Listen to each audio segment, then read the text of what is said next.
سلام خوشگلان، چطورین؟ امروز قراره توی این ویدیو بهتون نشون بدم که چه بوتی رو با چه لباسی استایل کنید که بهترین و جذابترین ورژن خودتون توی هر جمعی باشید. شاید برای اکثرتون این مشکل پیش اومده باشه که برید هزینه کنید و یه بوت خیلی گرون بخرید و در نهایت چون نمیدونید که این بوت رو با چی استایل کنید و بپوشید، گوشه کمدتون یا خاک خورده یا با یه چیزی پوشیدید که اصلا خودش رو نشون نداده و جلوه‌ش رو نشون نداده. اون هزینه‌ای که براش کردید اصلا مشخص نبوده. گاهی اوقات ما یه چیز خیلی ارزون میگیریم و با استایل کردن خیلی درست میتونیم اونو به یه چیز خیلی شیک تبدیل کنیم. و اینو توی این ویدیو کامل و به وضوح بهتون نشون میدم که هزینه زیاد دلیل بر این نمیشه که شما خیلی خوش استایل باشید. میتونید با هزینه‌های کم هم یه استایل خیلی قشنگ داشته باشید اگه بدونید که چه لباسی رو با چه کفشی و چه بوتی باید بپوشید و ست کنید. توی عکس اول این استایل رو ببینید، یه استایل بدون ریسک زده، کاملا مشکی، سرتاپا مشکی با یه بوت بلند مشکی. حالا چرا اینطوری استایل میکنن؟ کسایی که قد کوتاهی دارن این استایل براشون خیلی مناسبه، یعنی بهترین استایلی که میتونن برای بلندتر نشون دادن قدشون استفاده کنن این استایله، به خاطر اینکه یه لگ چسبون مشکی رو با یه بوت بلند ست کرده. و توی این عکس هم ببینید یه شلوار جینو با یه بوت بلند ست کرده و چقدر قدش رو بلندتر توی این عکس نشون میده. این خانم اگه به جای استفاده از شلوار مشکی از یه شلوار دیگه استفاده میکرد، قطعاً به این کشیدگی و بلندی قدش رو نشون نمیداد. شما وقتی بوت بلند دارید و مشکیه، حتما باید از شلوار اسکینی مشکی استفاده کنید برای ست کردنش و یه بارونی و یا اوورکوت بلند تیپتون رو فوق‌العاده زیبا میکنه و شیک به نظر میاد.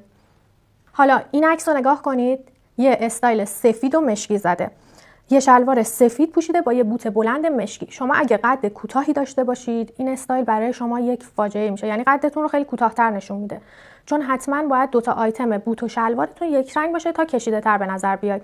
ولی این خانم چون خودش استایل خیلی زیبایی داره و قدش بلنده، تونسته اینطوری ست کنه و به نظرم خیلی هم شیک شده.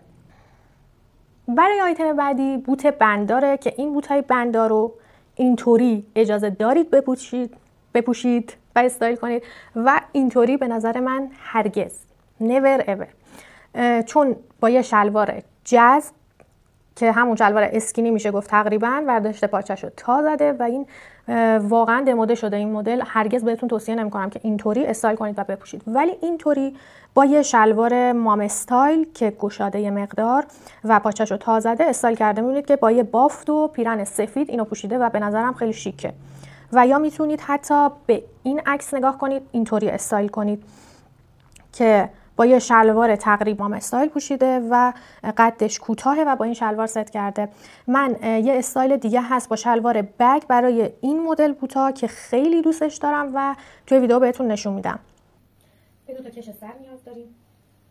شلوارتون رو صورت تا میکنید، یه تای خیلی بلند و این کشو اینطوری دور تا دور شلوارتون رو بگیرید، خب؟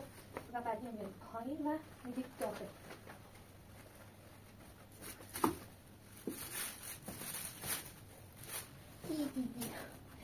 توش لایه گذاشتم.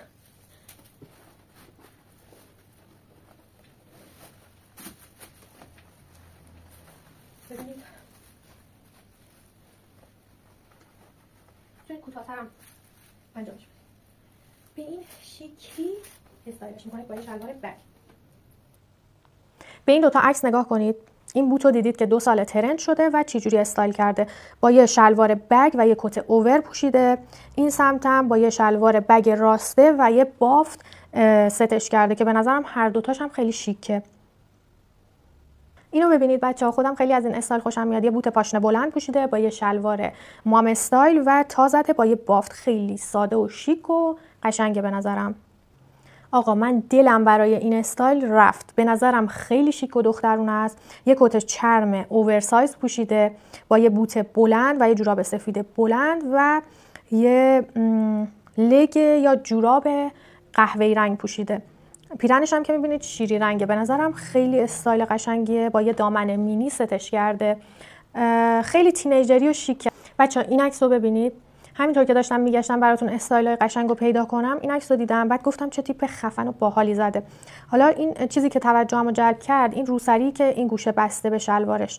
من تابستون امسال توی ارمنستان بودم و این ترند رو خیلی میدیدم که از یه روسری مینی اسکارف بهشون میگیم، مینی اسکارف میگیم بهشون، از اینا استفاده میکردن و به شلوارای جینشون میبستن. به جای کمربند 2 تا از این چیزایی که کمربند میره توش، این بندا، به اونا بهتره بهتون نشون بدم، واقعا نمیتونم توضیح بدم، برام سخته. بهتون توی ویدیو نشون میدم که چجوری. یه دونه مینی اسکارف رو برمی‌داریم، تا میکنیم، از اینجا ردش میکنیم، باید یه دونه دیگه اینجاش داشت. دیدین بعضی شلوار یا نزدیک هم داره، این نداره، میرفت تو این که اینجوری میشد تا میخورد. در واقع این مدلی تا میخورد، خب ولی این چون نداره با همین یه دونه چاره ای نداره. از نظر شما چجوره؟ این عکس رو ببینید، به نظر من در کل یه استایل شیکی داره.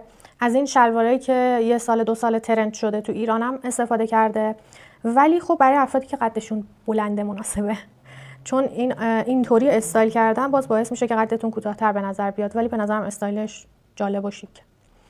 و آیتم آخر که خودم خیلی دوست دارم، تقریبا 7-8 ساله که آگ هیچ وقت از مد نمیافته و هر سال میبینیم که میپوشن.